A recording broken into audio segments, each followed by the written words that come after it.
మొదటి రాజులు 5వ అధ్యాయం 7వ వచనం.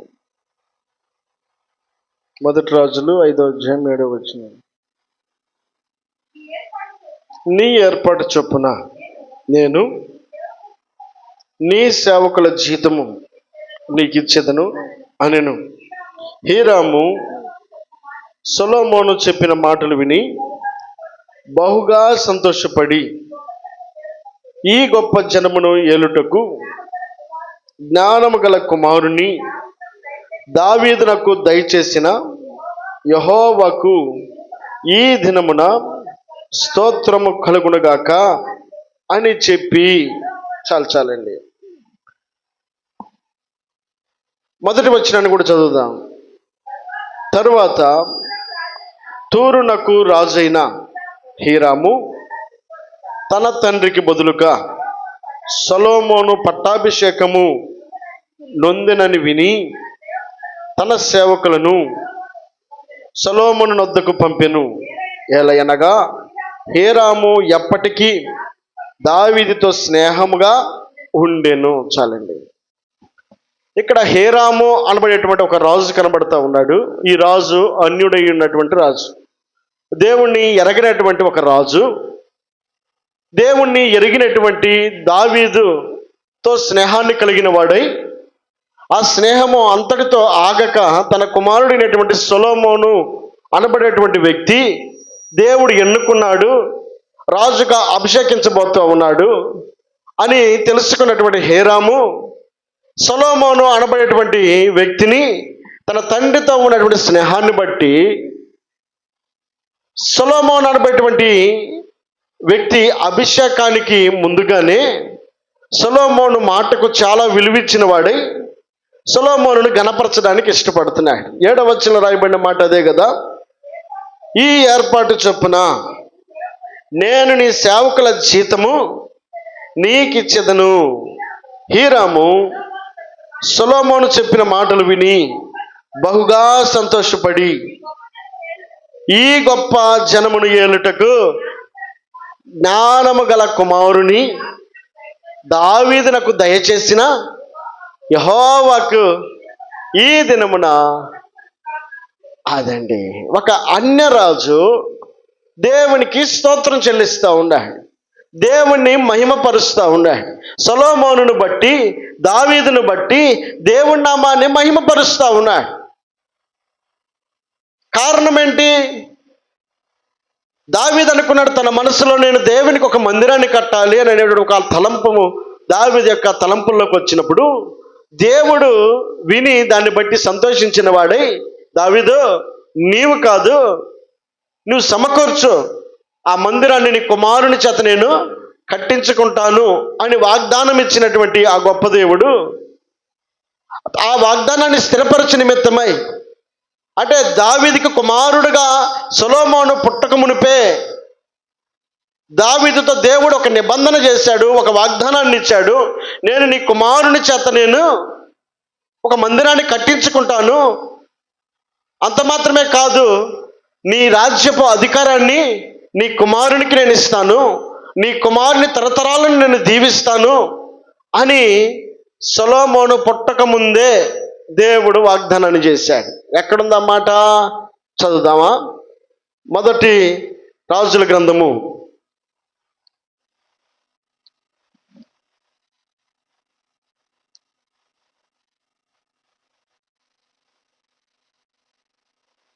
1 సమూయేలు గ్రంథం 2వ అధ్యాయం.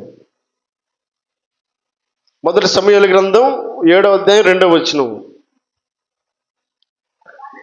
మందసము 2వ సమూయేలు 7వ అధ్యాయం 2వ వచనం. 2వ సమూయేలు 7వ అధ్యాయం 2వ వచనంలో, దేవదానం రాణుతో కట్టిన నగరయందు వాసము చేయుచుండగా దేవుని మందసము డేరాలో నిలుచున్నదనగా నాతాను, యెహోవా నీకు తోడుగా ఉన్నాడు, నీకు తోచినదంతయు నెరవేర్చమనెను. అయితే ఆ రాత్రి యెహోవా వాక్కు నాతానుకు ప్రత్యక్షమై సెలవిచ్చినదేమనగా, పోయి నా సేవకుడకు దావీదుతో ఇట్లనుము. చాలండి. దావీదు యొక్క హృదయంలో దేవునికి ఒక మందిరాన్ని కట్టాలన్నటువంటి ఒక తలంపు వచ్చినప్పుడు దేవుడు దావీదుతో మాట్లాడడానికి ఇష్టపడతా ఉన్నాడు. ఇష్టపడుతూ ఆయన మాట్లాడుతున్న మాట ఏమిటంటే 9వ వచనంలో,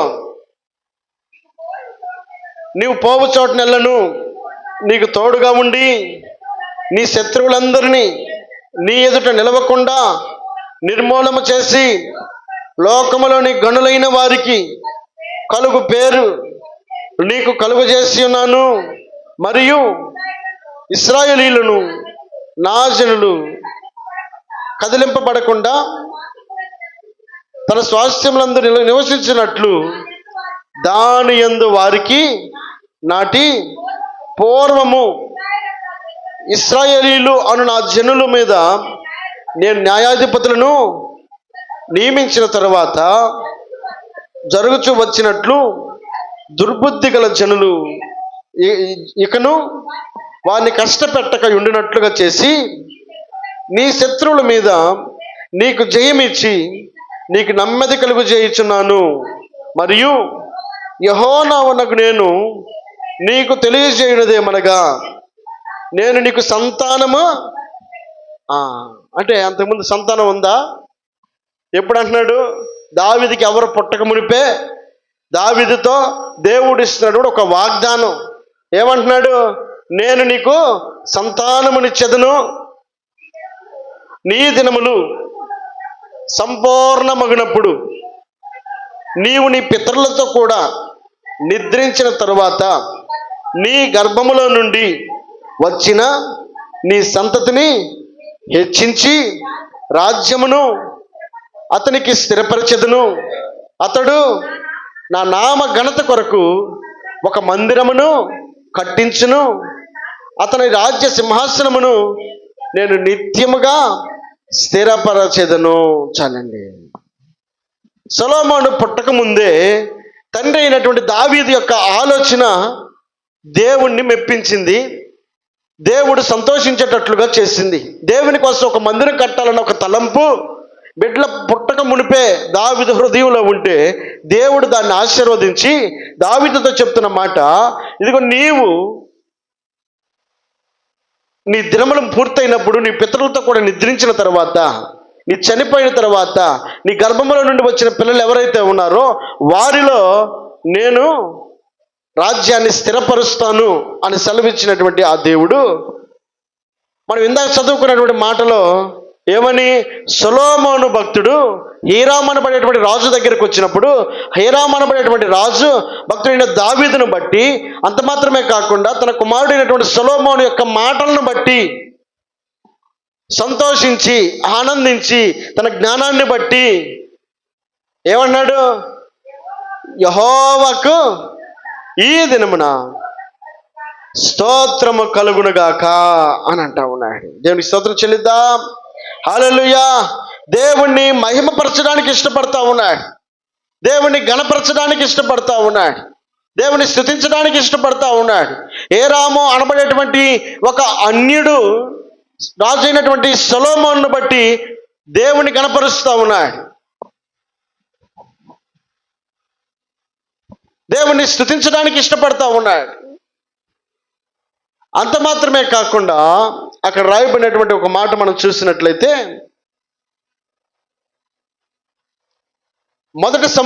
మొదటి ఇందాక చదివిన మాటలోనే 4వ అధ్యాయం 21వ వచనంలో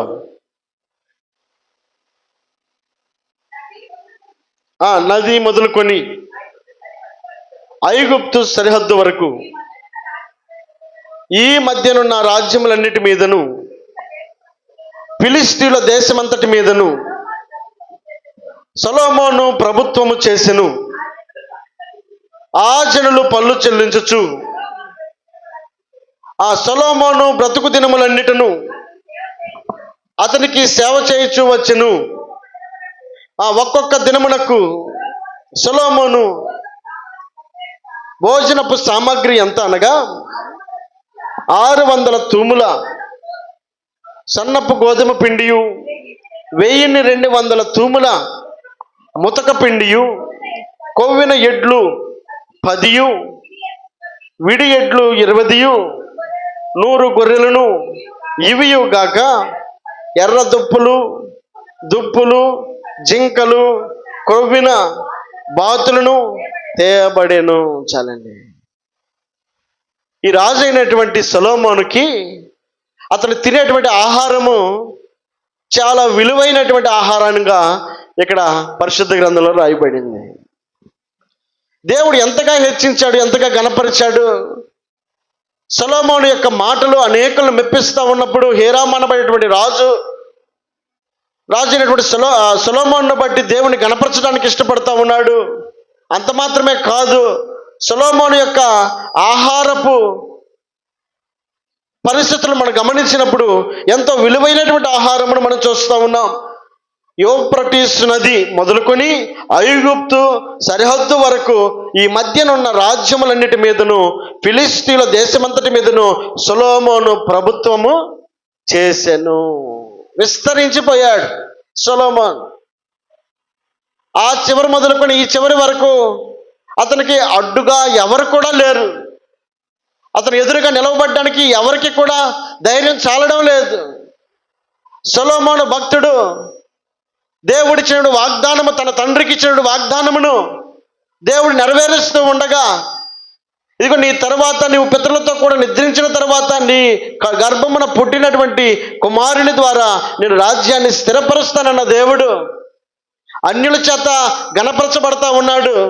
అంత మాత్రమే కాదు, యూఫ్రటీస్ నది మొదలుకొని ఐగుప్తు వరకు అతనికి ఎదురుగా నిలవబడ్డానికి ఎవరునూ ధైర్యం చేయక సొలొమోనుకు అప్పగించేశారు. సొలొమోను ప్రభుత్వం చేస్తూ ఉన్నాడు. అందరినీ కూడా ఏలుతా ఉన్నాడు. అందరి మీద అజమాయిషీ చేస్తూ ఉన్నాడు. అందరి మీద పెత్తనం చేస్తూ ఉన్నాడు. ఘనత గౌరవాన్ని సంపాదించుకున్న వాడిగా సొలొమోను భక్తుని మనం చూస్తూ ఉన్నాం. అంత మాత్రమే కాకుండా ఒక మాట జ్ఞాపకం చేసుకుందాం. మొదటి రాజుల గ్రంథంలో 10వ అధ్యాయము 1వ వచనాన్ని, షేబా దేశపు రాణి యెహోవా నామమును గూర్చియు సొలొమోనుకు కలిగిన కీర్తిని గూర్చియు విని గూఢార్థము గల మాటల చేత అతనిని శోధించుటకై వచ్చెను. ఆమె గొప్ప పనివారముతో గంధవర్గమును, విస్తారమైన బంగారమును, రత్నములను ఒంటెల మీద ఎక్కించుకొని యెరూషలేమునకు వచ్చెను. సొలొమోనును దర్శనము చేసి తనకు తోచిన దానంతటిని బట్టి అతనితో మాట్లాడగా, ఆమె వేసిన ప్రశ్నలన్నిటికీ సొలొమోను ప్రత్యుత్తరము చెప్పెను. రాజునకు మరుగైనది ఏదియూ లేనందున ఆమె ప్రశ్న వేసిన వాటన్నిటి భావము చెప్పెను. షేబా రాణి సొలొమోను యొక్క జ్ఞానమును, అతడు కట్టించిన మందిరమును, అతని బల్ల మీదనున్న భోజన ద్రవ్యములను, అతని సేవకుల కూర్చుండు పీఠములను, అతని ఉపచారులను కనిపెట్టుటను, వారి వస్త్రములను, అతనికి గిన్నెనందించే వారిని, యెహోవా మందిరమందు అతడు అర్పించు దహన బలులను చూచి విస్మయముందినదై. చాలండి.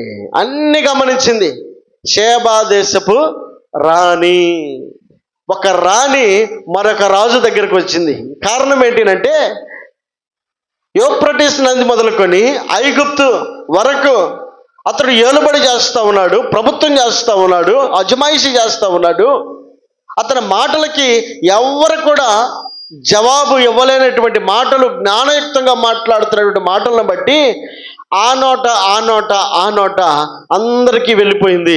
షేబా దేశ రాణి యొక్క చెవులకు కూడా పడింది. ఫలానా దేశంలో జ్ఞానం కలిగినటువంటి రాజు ఉన్నాడట, అతనితో ఎవరు కూడా మాట్లాడలేరట అనేటువంటి మాట షేబా దేశపు రాణికి తెలిసినప్పుడు, ఆ షేబా దేశపు రాణి కూడా ఏ విధము చేతనైనా సరే అతనితో ఒకసారి మాట్లాడి రావాలని అనుకున్నటువంటి ఆమె వస్తు విలువైనటువంటి వజ్రాలను, గంధవర్గములను, బంగారమును ఒంటెల మీద ఎక్కించుకొని యెరూషలేమునకు ఆయనకు బహుమానముగా తీసుకుని వచ్చి ఆయనతో కొన్ని ప్రశ్నలు వేసింది, కాసేపు మాట్లాడింది. ఆమె వేసిన ప్రతి ప్రశ్నకు కూడా సొలొమోను సమాధానం చెప్తా ఉన్నాడు. రాజైన సొలొమోను చెప్తున్నటువంటి ప్రతి మాటకు ఆమె ఏం చేయాలో అర్థం కాలేదు, అతను ఏ విధంగా గణపరచాలో అర్థం కాలేదు. అలాంటి ఆమె అక్కడ మాట్లాడుతున్నటువంటి మాట, ఒక మాట జ్ఞాపకం చేసుకుందా. 8వ వచనంలో, నీ జనులు భాగ్యవంతులు, నీ ముందర ఎల్లప్పుడూ నిలిచి నీ జ్ఞానవచనములను వినుచుండు నీ సేవకులు భాగ్యవంతులు, నీ యందు ఆనందించి నిన్ను ఇశ్రాయేలుల మీద రాజుగా నియమించిన నీ దేవుడైన యెహోవాకు. దేవుడు ఆమెకు పరిచయం లేదు, ఆ దేవుని గొప్పతనం ఆమెకు తెలియదు, ఆ దేవుడు ఎవరో కూడా ఆమెకు తెలియదు. ఈ అన్యురాలైనటువంటి ఈ షేబా దేశపు రాణి రాజు అయినటువంటి సొలొమోనును బట్టి, తన యొక్క జ్ఞానాన్ని బట్టి, తన మాటను బట్టి దేవుని గణపరుస్తూ ఉంది, దేవుని నామాన్ని హెచ్చిస్తూ ఉంది. ఏమంటా ఉంది? నీ రాజ్యంలో ఉన్నటువంటి నీ ప్రజలందరూ కూడా ఎంత భాగ్యవంతులు, నీ రాజ్య పరిపాలనలో వాళ్ళు ఉన్నారు, నీ మాటలను వారు వింటూ ఉన్నారు, వారు ఎంత అదృష్టవంతులో. కాబట్టి ఏమంటుంది 9వ వచనంలో, నీ యందు ఆనందించి నిన్ను ఇశ్రాయేలీయుల మీద రాజుగా నియమించిన నీ దేవుడైన యెహోవాకు స్తోత్రము కలుగునుగాక. దేవుని స్తోత్రం చెల్లిద్దాం. హల్లెలూయా. సొలొమోనును బట్టి షేబా దేశపు రాణి దేవుని నామాన్ని ఘనపరుస్తూ ఉంది, దేవుని నామాన్ని హెచ్చిస్తూ ఉంది. నీ ప్రజలందరూ కూడా భాగ్యవంతులు, అదృష్టవంతులు, వారికి ఉన్నటువంటి ఈ అవకాశము ఇంకెవరికి కూడా లేదు. నీ మాటలు వినే యోగ్యత ఈ ప్రజలకు దక్కింది. కాబట్టి నిన్ను ఈ ప్రజల మీద అధికారిగా నియమించినటువంటి నీ దేవుడైన యెహోవాకు స్తోత్రము కలుగునుగాక అని అంటా ఉంది. అన్యురాలైనటువంటి షేబా దేశపు రాణి దేవుని నామాన్ని మహిమపరుస్తూ ఉంది. నేను స్తోత్రం చెల్లిద్దాం. హల్లెలూయా. తనను వెంబడించినటువంటి ప్రజల యొక్క ఆలోచన ఎలాగుంది చూస్తే, ఆ 1 రాజులు 4వ అధ్యాయము, 1 రాజులు 4వ అధ్యాయం 25వ వచనంలో, కాలము సొలొమోను దినములన్నిటను ఇశ్రాయేలీయుల వారేమి, యూదా వారేమి, దాను మొదలుకొని బెయేర్షెబా వరకును తమ తమ ద్రాక్ష చెట్ల కిందను అంజూరపు చెట్ల కిందను నిర్భయముగా నివసించుచుండురి. చాలండి. ఒకప్పుడు శత్రువు వస్తాడన్నటువంటి భయము ఇప్పుడు రాజు అయినటువంటి సొలొమోను యొక్క పరిపాలనలో కనబడడం లేదు. యూఫ్రటీస్ నదులు మొదలుకొని ఐగుప్తు వరకు పరిపాలన చేస్తూ ఉన్నటువంటి రాజు అయినటువంటి సొలొమోను యొక్క పరిపాలనలో ప్రజలందరూ కూడా నిర్భయంగా ఉన్నారట, సంతోషంగా ఉన్నారు, ఆనందంగా ఉన్నారు, సుభిక్షంగా ఉన్నారు. ఎట్నుంచి శత్రువు వస్తారన్న భయం కూడా వారికి లేదు. చెట్ల కింద వారు హ్యాపీగా నిద్రపోతూ ఉన్నారు. ఎవరు కూడా మాకు అడ్డుగా లేరు అని సొలొమోను యొక్క పరిపాలనలో వారు ఆనందిస్తూ ఉన్నారు. ఈ ఆనందాన్ని బట్టి వారు పలుకుతున్న మాట ఏమిటంటే 8వ అధ్యాయంలో 66వ వచనంలో,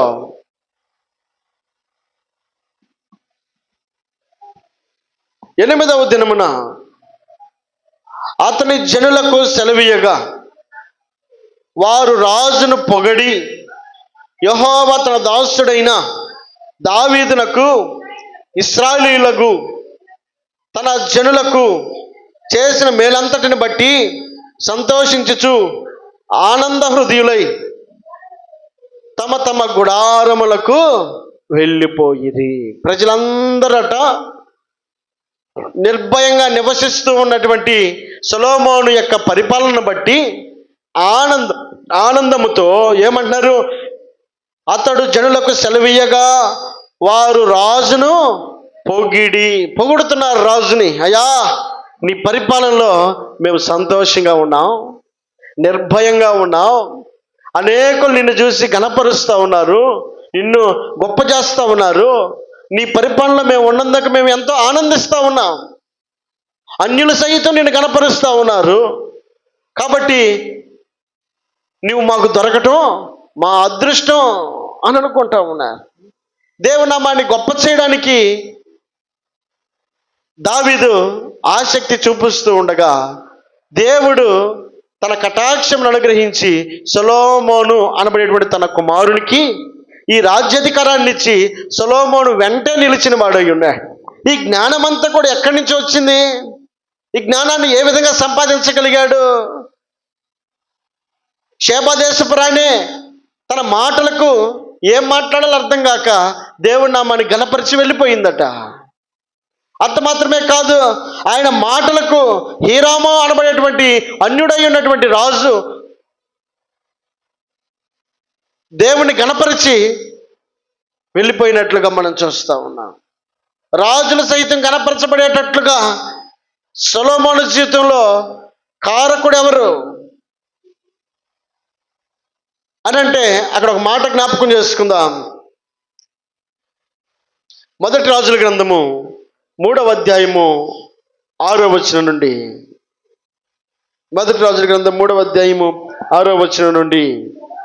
సొలొమోను ఇలాగు మనవి చేసెను, నీ దాసుడును నా తండ్రియునైన దావీదు నీ దృష్టికి అనుకూలముగా సత్యమును నీతిని అనుసరించి యథార్థమైన మనస్సు గలవాడై ప్రవర్తించిన గనుక నీవు అతని ఎడల పరిపూర్ణ కటాక్షమును అగుపరిచి ఈ దినమున ఉన్నట్లుగా అతని సింహాసనము మీద అతని కుమారుని కూర్చోబెట్టి అతని యందు మహాకృపను చూపి ఉన్నావు. నా దేవా యెహోవా, నీవు నా తండ్రి అయిన దావీదునకు బదులుగా నీ దాసుడునైన నన్ను రాజుగా నియమించి ఉన్నావు. అయితే ఏ వయసులో ఉన్నాడు? బాల్యంలో ఉన్నటువంటి సొలొమోను దేవుని పాదాల దగ్గరకు వచ్చి తన పూర్వపు పరిస్థితులను, పునాదులను జ్ఞాపకం చేసుకుంటూ ఉండే. తన తండ్రి ఏ విధంగా అయితే దేవుని చేత ఆశీర్వదించబడ్డాడో ఆ తండ్రిని ఆశీర్వదించినటువంటి దేవుని పాదాల దగ్గరకు వచ్చి సొలొమోను భక్తుడు దేవునికి మొర పెడతా ఉన్నాడు. ఇప్పుడు ఘనపరచబడుతూ ఉన్నటువంటి సొలొమోను ఈ ప్రారంభపు దినాలలో ఈ ఘనతకు మూల కారణమైనటువంటి దేవుని పాదాల దగ్గరకు వచ్చి మొర పెడతా ఉన్నాడు. బాలుడునైన నేను కార్యములు జరుపుటకు నాకు బుద్ధి చాలదు. నీ దాసునైన నేను నీవు కోరుకొని నా జనుల మధ్య ఉన్నాను. వారు విస్తరించి ఉన్నందున వారిని లెక్క పెట్టుటయు వారి విశాల దేశమునకు తనిఖీ చేయుటయు అసాధ్యము. ఇంత గొప్పదైన నీ జనమునకు న్యాయము తీర్చగలవాడెవడు? కాబట్టి నేను మంచి చెడ్డలు వివేచించి నీ జనులకు న్యాయము తీర్చినట్లు నీ దాసునైన నాకు వివేకము గల హృదయమును దయచేయుము.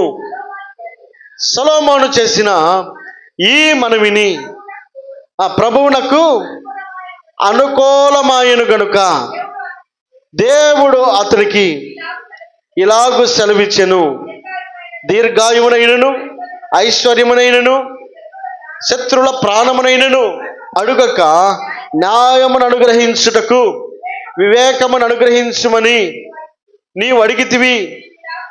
నీవిలాగడిగినందున నీ మనవిని ఆలకించుచున్నాను. బుద్ధి వివేకములు గల హృదయమును నీకిచ్చుచున్నాను. పూర్వీకులలో నీ వంటి వాడు ఒకడును లేడు, ఇక మీద నీ వంటి వాడు ఒకడును ఉండడు. చాలండి, దేవుని స్తోత్రం చెల్లిద్దాం. హల్లెలూయా. పుట్టుకతోటే సొలొమోను జ్ఞానవంతుడు కాదండి. సొలొమోను ఒప్పుకుంటున్నటువంటి మాట వాడు జ్ఞాపకం చేసుకోగలిగితే ఆయన మాట్లాడుతున్న మాట ఏమిటంటే, ఇంత గొప్పదైన నీ జనమును న్యాయము తీర్చగలవాడు ఎవడు? కాబట్టి నేను మంచి చెడ్ల వివేచించి నీ జనులకు న్యాయము తీర్చినట్లు నీ దాసుని నాకు వివేకము గల హృదయమును దయచేయ. దేవుని పాదాల దగ్గరకు వచ్చి అడిగాడు. ఏది కావాలో సమయోచితమైనటువంటి చక్కటి మాటలు దేవుణ్ణి మెప్పించింది.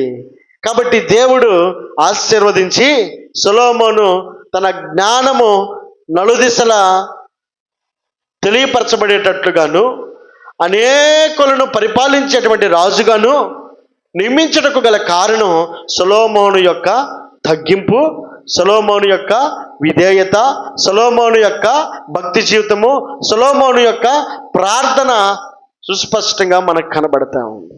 షేబా దేశపు రాణి కనపరుస్తూ ఉంది, నిన్ను రాజుగా నియమించినటువంటి నీ దేవుడైన యెహోవాకు స్తోత్రము చేసి తిని అని అంటా ఉంది. అన్యుడైనటువంటి హీరాము నీవు ఈ విధంగా మాట్లాడుటకు జ్ఞానం ఇచ్చినటువంటి దేవునికి, నిన్ను నియమించిన నీ దేవునికి స్తోత్రము చేసి తిని అని అంటా ఉన్నాడు. అంత మాత్రమే కాదు, ప్రజలందరూ అంటున్నారు, నీవు మాకు దయచేసినటువంటి విధానమును బట్టి దేవునికి స్తోత్రము చేసినట్లుగా ఆ ప్రజలందరినీ కూడా మనం అక్కడ గమనిస్తూ ఉన్నాం. వీరందరి చేత గణపరచబడ్డానికి సొలొమోను దేవుని దగ్గర చేసుకున్న మనవియే కారణమైంది. అందుకే ఒక మాట అంటాడు కదా, ఏమంటాడు? చదువుదాం. మొదటి రాజుల గ్రంథం 4వ అధ్యాయం 29వ వచనంలో, దేవుడు జ్ఞానమును బుద్ధిని వర్ణింప శక్యము కాని వివేచన గల మనస్సును సొలొమోనుకు అదండి. సొలొమోను మనవి చేశాడు, ప్రార్థన చేశాడు, అడిగాడు. తన అక్కర, తన అవసరత, తన కొదువ, తన కొరత, కావలసినటువంటి వాటిని దేవుని పాదాల దగ్గరకు వచ్చి అడిగినప్పుడు ఈ సొలొమోను కట దేవుడు దయచేసాడట. గణపరచబడుతున్నటువంటి సొలొమోను గొప్పతనం కాదు, తన తండ్రిని దీవించి ఆశీర్వదించినటువంటి ఆ గొప్ప దేవుడు, గొర్రెల దొడ్డిలో ఉన్నటువంటి దావీదును రాజుగా చేసినటువంటి ఆ గొప్ప దేవుడు,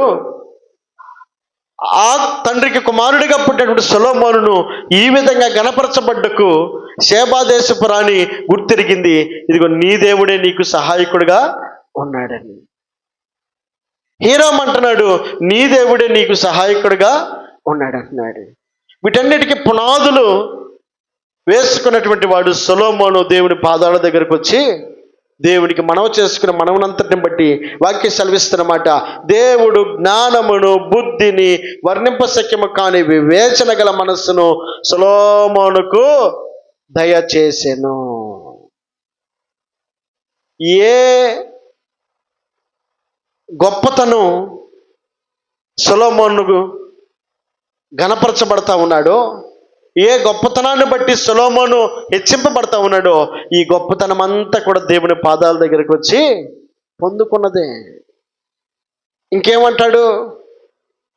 గనుక సొలొమోనునకు కలిగిన జ్ఞానము తూర్పు దేశస్థుల జ్ఞానము కంటెను, ఐగుప్తీయుల జ్ఞానము కంటెను అధికముగా ఉండెను.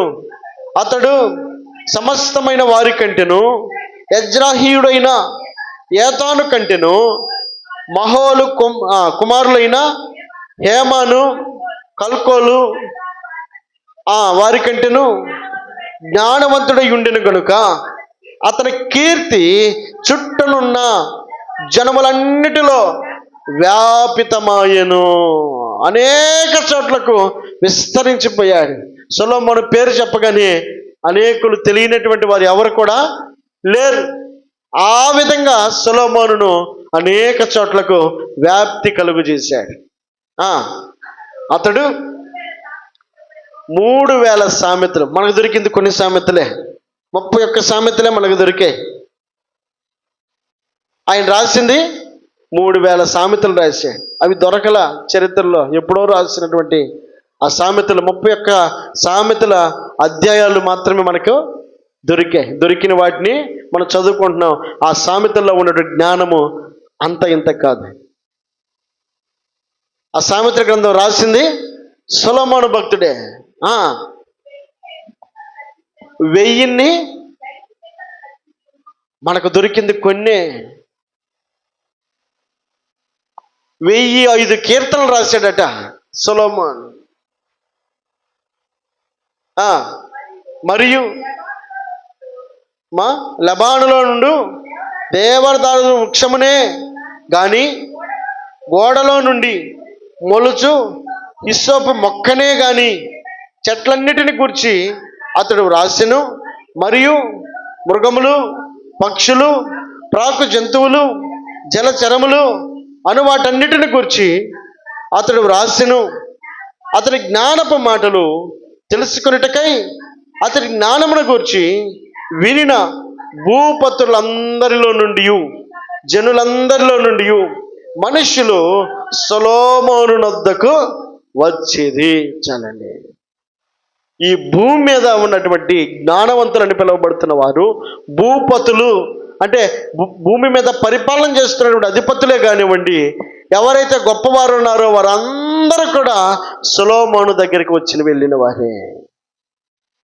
ఎంత ఆధిక్యతను దేవుడిచ్చాడు! దావీదుతో చేసిన వాగ్దానమును దేవుడు స్థిరపరిచాడు. సొలొమోను గణపరచబడ్డానికి తండ్రి అయినటువంటి దావీదు దేవుని కొరకు ఒక మందిరాన్ని కడదామన్న ఆలోచన కుమారుడైనటువంటి సొలొమోను జీవితంలో ఆశీర్వాదకరముగా దేవుని దీవెనలు రావడానికి కారణమయ్యింది. మనము ఏది విత్తుతామో ఆ పంట మన బిడల్లో మనం చూడగలుగుతాం. మనం మంచిని విత్తితే మంచి పంటను మన బిడ్డల్లో చూడగలుగుతాం. దావీదు దేవుని కోసం మందిరాన్ని కట్టాలన్న ఒక తలంపు కలిగిన వాడై ఉన్నప్పుడు, అది దావీదు వల్ల కాకపోయినప్పటికీ ఆ తలంపు దేవుణ్ణి మెప్పించింది, దేవుడు ఆనందపడేటట్లుగా చేసింది. దావీదు తరములో ఆ పని పూర్తి కాకపోయినప్పటికీ తన కుమారుడైనటువంటి సొలొమోను కాలంలో దేవుని కొరకు యెరూషలేము మందిరాన్ని కట్టించుకున్నాడు. దేవునికి స్తోత్రం చెల్లిద్దాం. హల్లెలూయా. ఆ మందిరమును కట్టడం మాత్రమే కాదు, ఆ తండ్రి నమ్మినటువంటి దేవుణ్ణి విడువక ఎడబాయక ఎరిగినటువంటి సొలొమోను దేవుని పాదాల దగ్గరికి చేరి దేవుని దగ్గర తనకు కొదువుగా ఉన్న వాటిని బట్టి దేవుని దగ్గరికి వచ్చి అడిగాడు, అయ్యా నాకు బుద్ధి, వివేక, జ్ఞానములను తెలియపరచుటకు నా జ్ఞానం సరిపోదయ్యా, నువ్వు నా జ్ఞానాన్ని ఇవ్వు అని అడిగినటువంటి ఆ మాటను దేవుడు స్థిరపరిచి ఎక్కడి దాకా వ్యాపింపజేశాడు? ఈ భూమి మీద ఉన్నటువంటి అధిపతులందరికీ సొలొమోను యొక్క గొప్పతనాన్ని తెలియపరచబడేటట్టుగా దేవుడు హెచ్చించాడు. దేవుని స్తోత్రం చెల్లిద్దాం. హల్లెలూయా, హల్లెలూయా. కాబట్టి మత్తయి రాసిన సువార్తలో ఒక మాట జ్ఞాపకం చేసుకుందాం. మత్తయి రాసిన సువార్త 12వ అధ్యాయం 42వ వచనంలో, మత్తయి రాసిన సువార్త 12వ అధ్యాయము 42వ వచనం, విమర్శ సమయమున దక్షిణపు దేశపు రాణి ఈ తరమ వారితో నిలవబడి వారి మీద నేరస్థాపన చేయును. ఆమె సొలొమోను జ్ఞానమును వినుటకు భూమి అంతము నుండి వచ్చెను. ఇదిగో సొలొమోను కంటే గొప్పవాడు అదండి. ఇప్పుడు దాకా సొలొమోను యొక్క గొప్పతనాన్ని మనం వింటా వచ్చాం కదా, సొలొమోను యొక్క ఘనత గురించి మనం వింటా వచ్చాము. కానీ దేవుని వాక్యం సెలవిస్తున్నటువంటి మాట, క్రొత్త నిబంధనలో సొలొమోను కంటే గొప్పవాడు ఇక్కడ ఉన్నాడట. సొలొమోను కంటే గొప్పవాడు. భూపతులందరూ కూడా సొలొమోను దగ్గరికి వస్తే ఈ సొలొమోను కంటే గొప్పవాడు ఇక్కడ ఉన్నాడు. ఎవరైనా? యేసుక్రీస్తు ప్రభువువా. జ్ఞానం ఇచ్చినవాడు. యెహోవా యందు భయభక్తులు కలిగి ఉండుట జ్ఞానమునకు మూలము. జ్ఞానాన్ని ఇచ్చేవాడు ఆయనే, బలమునిచ్చేవాడు ఆయనే, శక్తినిచ్చేవాడు ఆయనే. ఇలా మనం చదివినటువంటి మాట ఒకసారి మనం జ్ఞాపకం చేసుకుందాం. కీర్తనల భాగంలో ఈ సొలొమోను కంటే గొప్పవాడై ఉన్నటువంటి ఆ గొప్ప దేవుని యొక్క గుణగణాలను మనం చూస్తే ఏమంటాడు? ఇందా చదివిన కీర్తన, యెహోవాను స్తుతించుడి, నా ప్రాణమా యెహోవాను స్తుతింపుము. నా జీవిత కాలమంతయు నేను యెహోవాను స్తుతించెదను. నేను బ్రతుకు కాలమంతయు నా దేవుణ్ణి కీర్తించెదను. ఎందుకు ఆయన కీర్తించే వారమై ఉంటాం? ఎందుకు ఆయన గణపరిచే వారమై ఉంటామని అంటే, ఆయనలో ఉన్నటువంటి గొప్పతనాన్ని గురించి 7వ వచనంలో రాయబడి ఉంది. బాధపరచబడే వారందరికీ ఆయన న్యాయము తీర్చును, ఆకలి కొనిన వారికి ఆహారము దయచేయును, బంధింపబడిన వారిని విడుదల చేయును, గ్రుడ్డి వారి కన్నులను తెరవజేయువాడు, కృంగిన వారిని లేవనెత్తువాడు, నీతిమంతులను ప్రేమించువాడు.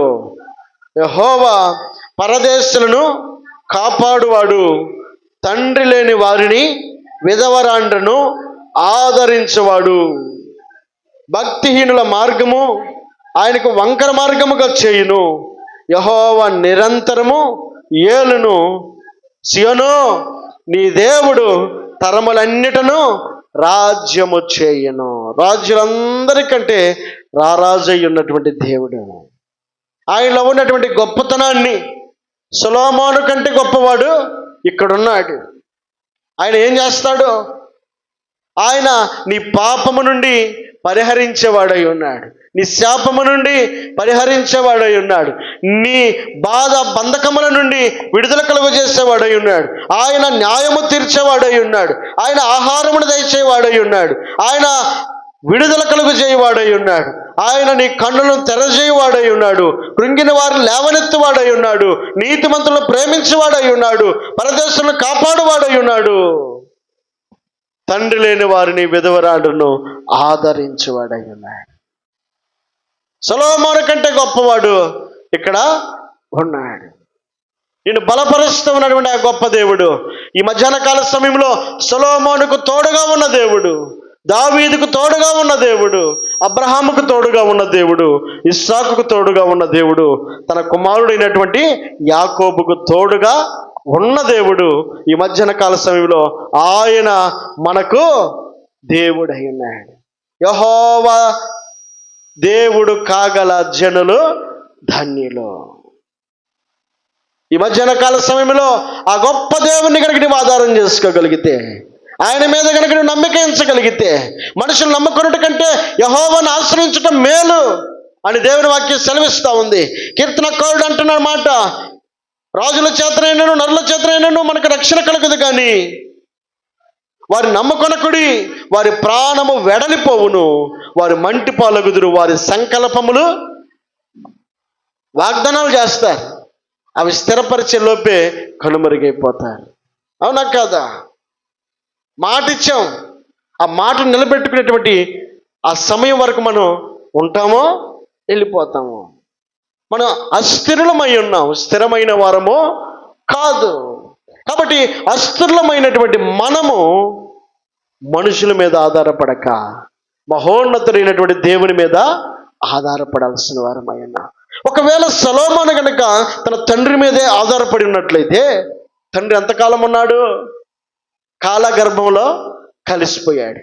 తండ్రి లేని సమయాన బాలుడుగా ఉన్నటువంటి సొలొమోను దేవుని పాదాల దగ్గరికి వచ్చి ఆ రాజ్య పరిపాలనను పరిపాలించుటకు తగినటువంటి జ్ఞానమును, వివేకమును, బుద్ధిని, సర్వ సంపదలను దేవుని చేత పొందుకున్నవాడై అనేకుల చేత గణపరచబడ్డాడు, తండ్రి ఆధారము లేకపోయినప్పటికీ. దేవుని వాక్యం సెలవిస్తూ ఉంది, ఇదిగో సొలొమోను కంటే గొప్పవాడు నీవు నమ్మినటువంటి దేవుడు.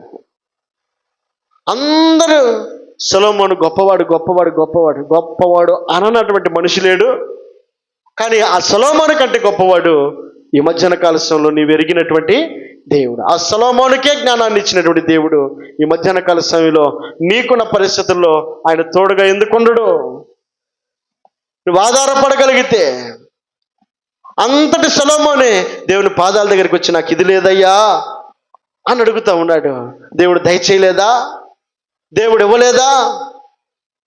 ఏది కొదువుగా ఉంది, ఏది అక్కరగా ఉంది, ఏది అవసరతగా ఉంది? కీర్తనకారుడు అంటాడు, నేను యెహోవా యందు విచారణ చేయగా ఆయన నాకు కలిగినటువంటి భయములన్నిటిలో నుండి నన్ను తప్పించెను.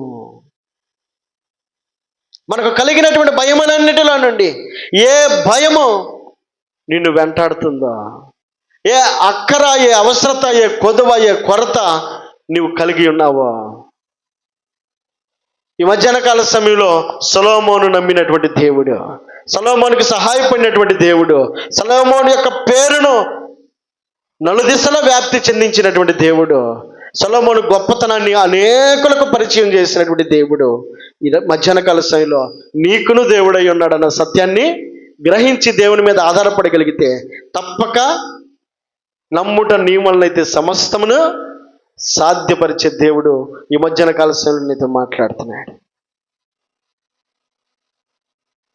కనుక సొలొమోను కంటే గొప్పవాడు నీవెరిగిన దేవుడు. ఆయన నీ హృదయంలో ఉన్నాడు.